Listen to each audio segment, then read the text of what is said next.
Part 8। उन दिनों मैं बीए फाइनल ईयर में थी।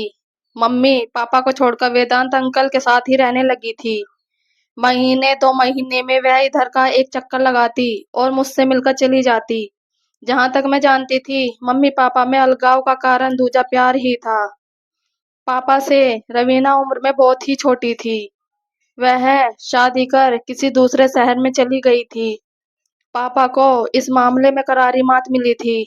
इस दौरान मुझे जो भी युवक अच्छा लगा था, मैंने उसे छोड़ा नहीं था। अब तक मैं सैकड़ों पुरुषों से दूजे प्यार वाले संबंध बना चुकी थी, लेकिन उस युवक और देवगन को मैं आज तक भुला नहीं पाई थी। मेरे मन में आज भी उनकी धुंधली तस्वीरें थी, लेकिन मैं अतीत को लेकर जीने वालों में से नहीं हूँ। मुझे तो हर शाम एक नया स्वाद चाहिए था। इस नए स्वाद का चस्का ही शायद मुझे पुरुष दर पुरुष भटकाता रहा। ना मालूम मुझ में ऐसी क्या खूबी थी कि जिस भी पुरुष पर वह नजरें टिका देती, वह मुझे पाने के लिए मचल उठता था। दूजे प्यार से भी अधिक आनंद छूने छाने या सहलाने से मुझे मिलता। इसकी वजह मेरे पूर्व आशिकों का इस कला में निपुण होना ही था। स्पर्श, फिर चुंबन, इसके बाद दूजे प्यार का आनंद मेरे जीवन का एकमात्र ध्येय बन गया था। अब तक मेरे जीवन में कुछ ऐसे पुरुष भी आ चुके थे जो बड़े उद्योगपति या देश के शीर्ष नेता थे, लेकिन मैंने उनके नाम को भुनाया नहीं था, क्योंकि मैंने कभी इस दृष्टि से किसी पुरुष से संबंध बनाए ही नहीं थे। इसे कोई मेरी जिंदगी की भूल समझे या कुछ और, मेरी उम्र भी तो पैसे को महत्व देने वाली नहीं थी। खाने पीने या घूमने फिरने में जो पुरुषों के मेरे साथ खर्च होता, वह खर्चा करता ही था। मैं उसको निचोड़ना अच्छी बात नहीं समझती थी। समय यूं ही धीरे धीरे बीतता रहा। मैं उन दिनों एमए फाइनल ईयर में थी। माँ ने मुझसे मिलना बंद कर दिया था। बस पापा ही सहारा थे। यह सहारा भी एक दिन मेरे सिर से उठ गया। कोई हफ्ते भर बाद पापा घर आए, तो उनके साथ एक 26 वर्षीय स्त्री थी। वह स्वभाव से बहुत ही चंचल और तेज तर्रार थी। पापा पर उसने ना जाने कौन सा जादू कर दिया था कि वह मुझसे बार बार कह रहे थे कि काजोल, तुम मम्मी के पास लौट जाओ या कोई नौकरी कर लो और कहीं कमरा किराए पर लेकर रहो। मैं कोई नासमझ बच्ची तो थी नहीं, यह अच्छी तरह से समझ सकती थी कि वह मुझे इस स्वयं से अलग क्यों रहने की सलाह दे रहे हैं। मैंने पापा से कहा, पापा, आप मुझे पढ़ाई का खर्च तो दे ही सकते हो ना। अरे वाह, तुम अपनी माँ की भी तो बेटी हो, जाकर उससे ही पढ़ाई का खर्च मांगो। मैं तुम्हें अब फूटी कौड़ी भी नहीं देने वाला। पापा के यह कहते ही मैं एकदम लाचार और बेबस हो गई। ब्रीफ केस में अपना सारा सामान भरकर मम्मी से आकर मिली। वह पापा से भी कहीं अधिक निष्ठुर और निर्मम निकली। उन्होंने कहा, तुम इतनी बड़ी हो गई हो, अपनी व्यवस्था भी नहीं कर सकती। तुम खूबसूरत हो, जवान हो और पढ़ी लिखी हो। क्या तुम्हें पुरुषों से पैसा ऐंठना नहीं आता? मैं तुम्हारी कोई मदद नहीं कर सकती। यह सुनकर मुझे गहरा धक्का लगा। अब मैं क्या करूं? कुछ समझ में नहीं आ रहा था। कुछ सोच समझकर मैं देवगन से मिलने उसके घर आई, तो पता चला वह और माधुरी दोनों ही जबलपुर में रहकर आगे की पढ़ाई कर रहे हैं। यहाँ छुट्टियों में ही आते हैं। मैं माधुरी के घर से वापस आ गई तो मम्मी पापा पर बहुत गुस्सा आया। वे दोनों अपने तरीके से जी रहे हैं तो जिए, लेकिन उन्हें मेरे साथ भी तो न्याय करना चाहिए था। क्या उन्हें यह नहीं पता है कि एक लड़की के लिए अकेले जीना कितना मुश्किल होता है? मैं वहां से सीधे कॉलेज आ गई। अब पढ़ने का तो कोई सवाल ही नहीं था। मैं प्रोफेसर मनोहर से मिलना चाहती थी। वह मुझ पर दिलो जान से फिदा थे और काफी अमीर भी थे, लेकिन आज वह कॉलेज नहीं आए। उस समय शाम के 6 बज रहे थे। दरवाजा खुला ही था। मैं अंदर आई तो वह सोफे पर बैठे सिगरेट पी रहे थे। उनकी उम्र यही कोई 35-40 साल की थी और पत्नी से उनका तलाक हो गया था। बच्चे उनकी पत्नी के साथ ही रह रहे थे। मुझे अपने यहाँ अचानक ही देखकर उनका चेहरा खिल उठा।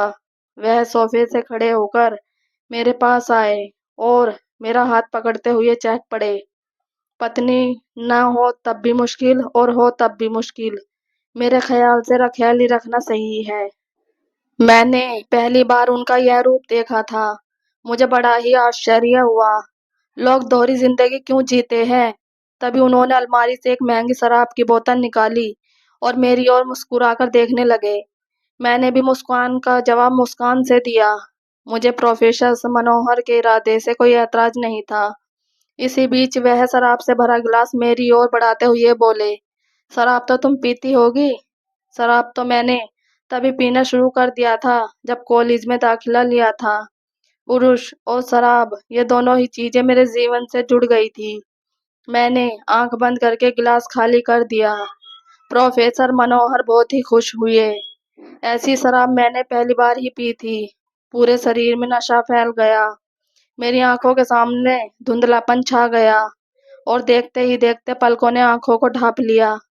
कोई 2 घंटे बाद मुझे होश आया तो प्रोफेसर मनोहर पर बहुत ही गुस्सा आया। सभी पुरुष एक जैसे ही क्यों होते हैं। जब मैं मनोहर सर के साथ दूजे प्यार के लिए तैयार थी तो इन्हें मुझे शराब में बेहोशी की दवा डालकर पिलाने की क्या जरूरत थी। तभी मेरा हाथ अपने शरीर पर गया तो अवाक रह गई।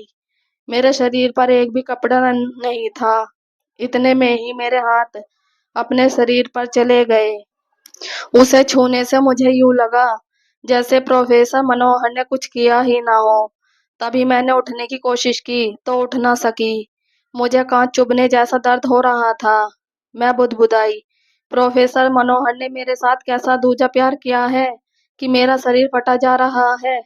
मैं कराहती हुई किसी तरह से उठी और कपड़े पहनकर पुनः बिस्तर पर लेट गई। इसी बीच मनोहर सर अंदर दाखिल हुए। वह मुस्कुरा रहे थे।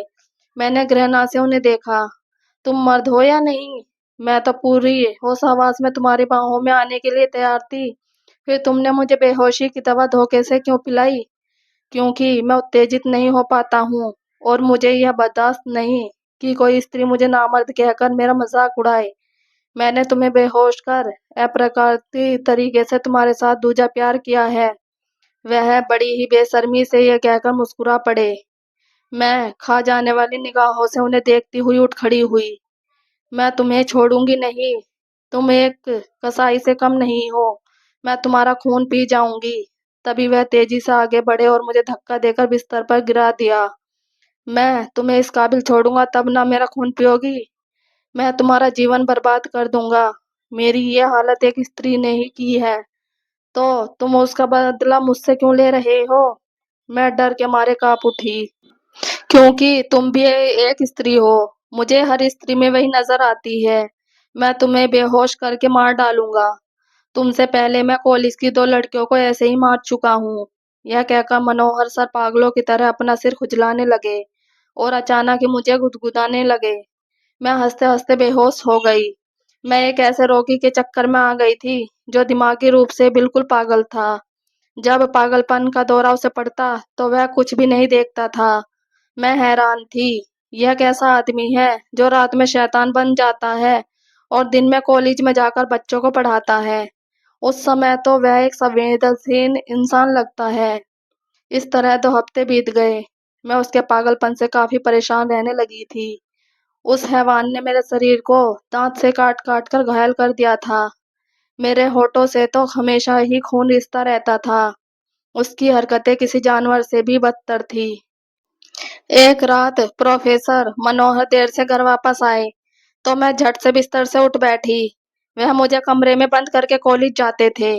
कुंडी खोलने की आवाज जैसे ही मुझे सुनाई दी मैं बाथरूम में चली आई और कुंडी खोलकर चुपचाप बैठ गई। अंदर घुसते ही वह सबसे पहले मेरे बिस्तर के पास आए। जब मैं वहां नजर न आई तो वह पलंग के नीचे झुककर देखने लगे। मैं बाथरूम उचक्कर सब देख रही थी। फिर वह गुस्से से गुर्राए, कहाँ चली गई। मेरे सामने आ जाओ वरना बिस्तर को आग लगा दूंगा। यह कहकर वह दूसरे तीसरे चौथे फिर 5वें कमरे में एक एक करके गए। अब मैं कहीं नजर न आई तो वह थक हार कर शराब पीने लगे। तभी उनके दिमाग में जाने क्या सूझा, वह बड़बड़ाए, लगता है बेवकूफ बाथरूम में छुपी है। यह कहते कहते बाथरूम के दरवाजे को आकर पीटने लगे, बाहर निकल आओ नहीं तो दरवाज़ा तोड़ दूंगा। बाथरूम का दरवाज़ा काफ़ी मजबूत था। मुझे पता था जल्दी टूटेगा नहीं। मैं चुपचाप बैठी रही। अब उन्होंने पैर से धक्का मारना शुरू कर दिया, लेकिन दरवाज़ा हिला तक नहीं। वह अब काफ़ी बौखला गए थे। मैंने सोचा अगर आज उनके हाथ आ गई तो वह मुझे जिंदा नहीं छोड़ेंगे। फिर वह सोफे पर आकर बैठ गए और शराब पीने लगे। मैंने बाथरूम में नज़र दौड़ाई तो मुझे एक कपड़ा साफ करने वाला लकड़ी का चौड़ा डंडा दिखाई दिया। मैंने उसे हाथ में ले लिया। वह अब काफ़ी नशे में थे। मैंने धीरे से दरवाज़ा खोला और दबे पाँव उनकी पीठ की ओर बढ़ गई। वह मुझे देख नहीं रहे थे। मेरी जान पर बन आई थी। मैं कुछ भी करने के लिए तैयार थी। उनके नज़दीक पहुंचते ही मैंने एक जोरदार वार उनकी पीठ पर कर दिया। तभी वह दर्द के मारे चीख पड़े और पीछे मुड़कर भेड़िए की तरह मेरी तरफ लपके, लेकिन मैं हाथ नहीं आई और तेज कदमों से दरवाजे की ओर भागती चली गई।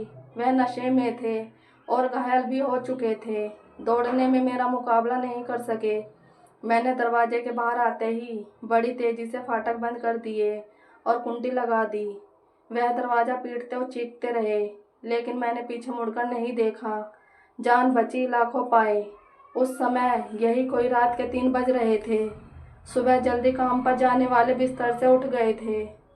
पास के मकानों से बोलने की आवाज़ें सुनाई दे रही थी। मैं तेज तेज कदमों से चलकर सड़क पर आ गई। मेरी मन स्थिति बहुत ही खराब थी। मेरी सोचने की शक्ति भी अब क्षीण हो गई थी। मैं पहले वाली काजोल थी ही नहीं। इन कुछ हफ्तों में ही मेरा पूरा जिस्म ही बदल गया था। मैं द्विधापूर्ण स्थिति में जाने कब तक खड़ी रही, फिर कुछ सोचते हुए आगे बढ़ गई। आगे का पार्ट देखने के लिए पार्ट 9 पढ़ें। और अगर आपको हमारी ये स्टोरी पसंद आई हो तो प्लीज़ लाइक, कमेंट और सब्सक्राइब ज़रूर करें। Thank you.